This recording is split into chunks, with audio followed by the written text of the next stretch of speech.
Hi everyone, welcome back to my channel. My name's Tamika and I go by pronouns she and her. Today I am making my video a little bit later in the day, so I do have some things to update. Today's been a bit of an up and down, somewhat frustrating day. I've had to deal with some of the system bureaucracy, even though I do have supports, but that doesn't mean that just because you have some supports that you're not going to have to deal with the bureaucracy altogether. So I've had to interfere, and I do feel it's interfering with the bureaucracy that is the healthcare system and all the administrative bureaucracy that goes along with that. But I want to report to you guys, to everyone, sorry, I was successful in a referral. So I'm hoping that when I receive this specialist, this doctor, that I will be getting some relief, some supports, a diagnosis, first of all, because I don't even have a diagnosis when it comes to this particular issue around the chronic pain. So finally, I actually have a referral that I'm hoping will prove to be fruitful. Right now I have a date. And I have a name of the specialist. So that's at least a lot of the steps closer than I was even when I went to the ER, Sunnybrook.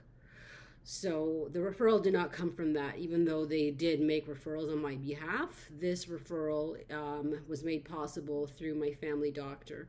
I know some of you may not have a primary care physician, and I know how frustrating that is. It's taken me a good 6 to 7 months for my symptoms to be taken serious enough to everyone that I've been screaming them to, literally, with the pain that I've been in, to actually get this referral. So I've been suffering all this time, and now I'll be seeing someone probably in the beginning of October.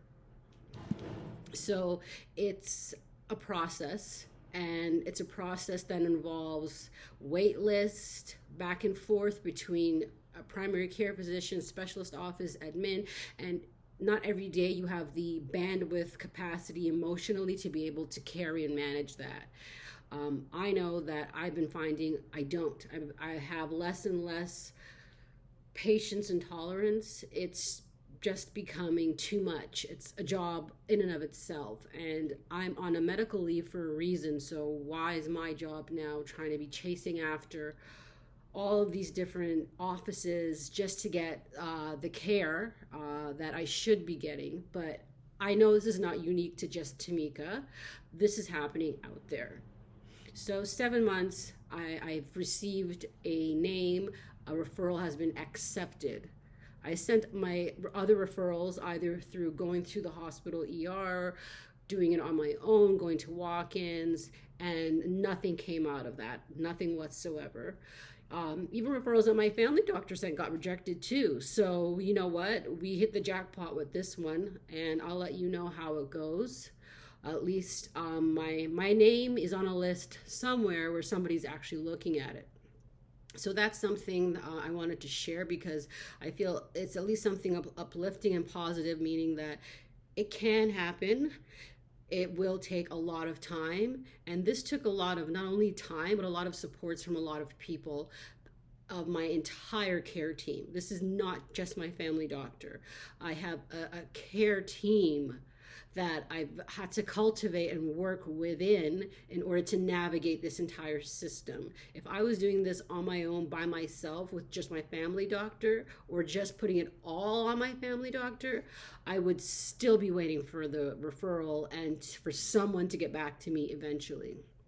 The other thing I just wanted to mention today briefly, because I do try to write down things that I want to share before I actually make the videos with all of you, is I'm having a hard time finding like really good support groups that are aimed to Black women, particularly Black women with maybe complicating medical issues, or chronic pain sufferers, or even just like group therapy support for Black people in general. It's very few and far between, and I'm in the GTA, so if I'm having a hard time finding these types of group therapy supports, I don't know how other people are finding it. I'm putting it out there because I want to know if you know support, group therapy support, please share. Please let the community know because they're few and far between. And also, please share the ones that are either free on a sliding scale that are actually created for, by, and facilitated by Black people. Don't share some type of anti-racist group that has been come up with by someone named Catherine who has got great intentions, but that stay in your lane, girl, kind of a scenario. If you know of them, please do share. I know there's more for young people, and I know that depending on your illness, you can find support groups. Like there's support groups for cancer survivors. There's support groups for women who are facing infertility, for example. Like there's different types of support groups, but not every support group is for us, and not every group is a space where you're going to feel welcomed, whether it's in person or virtual. I'm open to both options. I am open to the private option. I know there's probably going to be more options that way. The thing is, it oftentimes is cost prohibitive, or you're only going to be able to if you have insurance. I am in a fortunate position that I do have insurance, but the insurance would not come anywhere near to cover the cost of all of these types of psychosocial and psychological support systems, because these are things that if you're paying for the service out of pocket, it adds up very quickly. So if you do know of them that are aimed at Black women, chronic pain, trauma sufferers, even sufferers of childhood abuse, Black women who have suffered intimate partner violence, for example, or just a space just where Black women can express their feelings and express their traumas and their hurts. For me, the chronic pain is really important because having a community of women that is there for you and having a support group, it really does make a difference, and it helps along your healing journey, because that's what it is. It's a journey of healing. It's not a one-stop shop. All of a sudden you get a diagnosis, you take a pill, and you get better and you get back to your life. It's a lot more complicated than that. And as I said before on this channel, that I'm a big proponent of therapy. And I enjoy the support groups because the peer support groups, and when they're facilitated, I feel you get the best of both worlds. That means you get the peer support of the people who are going through maybe similar circumstances, but you have someone who is there who's kind of like walking us through and guiding us on this path and using different techniques to help the group members in terms of coping strategies, for example. But they're few and far between in the Greater Toronto area that are aimed at the African Caribbean and Black community. We're not exactly on the top of the priority list when it comes to mental health supports to begin with. And there is stigma in the community when it comes to accessing any of these kinds of services. And I know that. So I know the people I'm speaking to are going to be open to the fact that, yes, that sounds like a good idea. If you're not even there with therapy yet because you just don't feel it's appropriate for you, it took me 2 years to find a counselor that was appropriate for what I needed. A counselor, a psychotherapist that was representative of my experiences in many ways. And it was a journey. And it is a journey that I pay for out of pocket because at the end of the day, it's money well spent. If I could, I would be seeing my counselor twice a week. In the ideal world, at least 2-3 times per week for however long it takes. I don't know how long it takes to get over injustice and traumas, but I don't think it happens within 8 to 10 sessions that your insurance company might provide you with. So for me, it was a journey. In the interim, I had to use other resources. They weren't always culturally appropriate or racially sensitive. However, in that moment when I was really suffering and I had nothing else, at least I had to use what was available. Again, I went into survival mode. There are Black therapists. There are a number of Black therapists that want to work specifically within the community.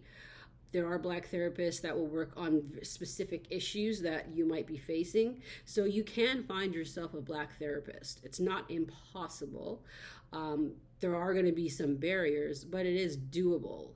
And I wouldn't use that as an excuse not to at least make an attempt when it comes to therapy, because if you're suffering with chronic pain, it's going to be impacting your mental health and well-being, and you are going to need those supports from a professional, because I don't think you're going to be getting it through the healthcare system bureaucracy that we currently have. So I'm putting it out there as a call out. If you do know, please share. I know there's an organization called Black Women in Motion. I've reached out to them. I haven't heard back, but I think we need more organizations like that, in the sense that they're created for, facilitated by, and catering to the Black female experience. And they're talking about Black women entirely. They're not leaving anybody out that is looking to get help and supports. And we have to do that, people. We have to. Don't leave anyone behind that is asking for help. Don't become this bureaucratic healthcare system that only sees you barely as a human being, much less a number. So today I want to tell you that if you haven't heard already, Black women are worthy. Black women need to be cherished. Listen to Black women. Our stories need to be told, and our voices need to be amplified. And Black women are lovable and worthy and deserving of love. Thanks for listening, everyone, and I hope you have a wonderful day. Bye.